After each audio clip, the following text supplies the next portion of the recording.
Minu meelest hea kokk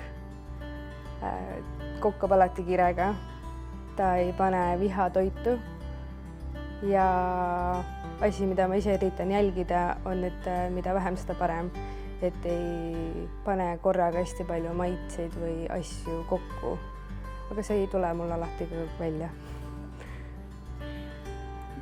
Mina olen Kätlin Priks, ma olen aastakokk 2019 ja nüüd õpetan teisi noori kokkasid.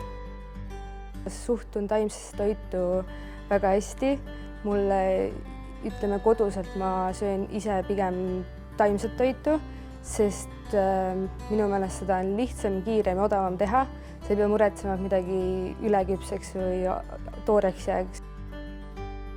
Mina tulin Chef for Change saadikuks, et näidata inimestele, et taimetoit on põnev. See on nii lai maailm, mida avastada ja näidata inimestele, et see võib olla maitsev.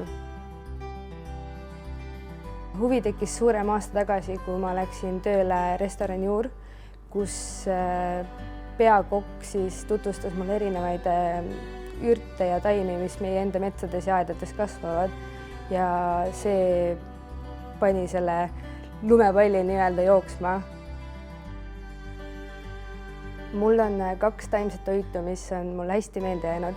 Üks on Kaido Metsa tehtud hapendatud kartul köögiviljajuustu ja köögiviljapuljongiga ja teine minu enda lisaroog, mis oli aastakoka võistlusel, kus ma kasutasin siis must- ja jänesekapsa juurt. Minu meelest taimse toidu kuvand on viimase paari aasta jooksul muutunud kõvasti. On näha, et inimestel on huvi suurem ja ma arvan, et rohkem taimset toitu süüa on parem kui liha. See on tervislikum, sa saad rohkem vitamiine, erinevaid ja ma usun, et sa tunned iseennast ka kergemini ja tervislikumalt.